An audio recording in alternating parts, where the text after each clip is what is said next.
Come to questions for oral answer. Question number 1, in the name of Jamie Lee Ross. Mr Speaker, my question is to the Minister of Finance and asks, what has been the government's main challenge in implementing its economic program during this term of Parliament?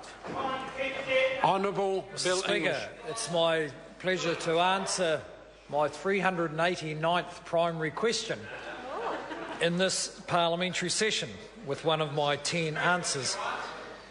Without doubt, the government's biggest challenge over the past 3 years has been steering New Zealand through a series of crises that have been declared in our economy.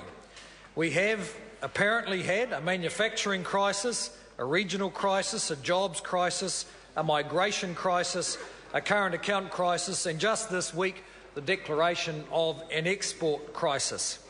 The declaration of these crises has turned out to be instrumental in resolving every one of them, because on all of those measures the economy has done very, very well, which of course has left the Labor Party with no crisis on which to fight the election. Well, accept your own. Accept your own.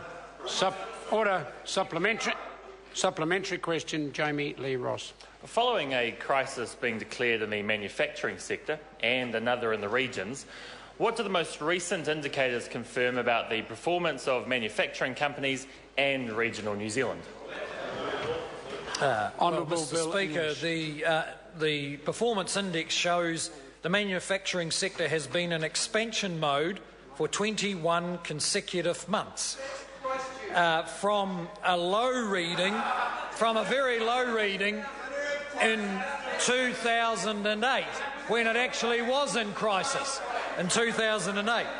In terms of the regions, the regional GDP data shows that Bay of Plenty, Gisborne, Hawke's Bay, Nelson Tasman, Canterbury, Otago and Southland all grew faster than the national average in the 5 years to 2013, and the most recent ANZ Regional Trend Survey shows rural regions growing faster than urban areas. Just 2 more examples where the Labor Party declared a crisis when things are going well.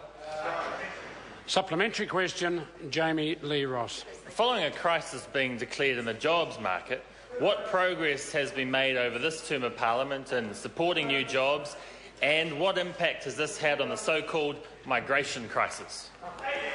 Honourable Bill English. Well, Mr Speaker, in the past year alone, an extra 84,000 jobs was created across New Zealand, and there is credible forecast for 172,000 more jobs over the next 4 years. But this is being recognised, if not by opposition parties, but by ordinary Kiwi battlers. They have decided not to go to Australia. 3 years ago, there was a net outflow of 43,000 New Zealanders, mainly from the regions, to Australia. Last month, the net outflow was 0. Kiwis are voting with their feet and staying home. Supplementary question, Jamie Lee Ross. Does the Minister expect another crisis to be declared any time soon? And if so, which sector of the New Zealand economy will be most affected? Honourable Bill English. Mr Speaker, there are signs of a crisis emerging from one small and shrinking minority group in New Zealand. It surfaced late last year following an unpopular senior personnel change. It now runs a real risk of creating more unemployment in this increasingly marginalised and backward-looking sector of the economy called the Labor Party. Order. Point of order, the Right Honourable Winston Peters. Mr Ross mentioned the word business with his question, and so to deviate to something that's not a business means he's having no regard to the question in the first place.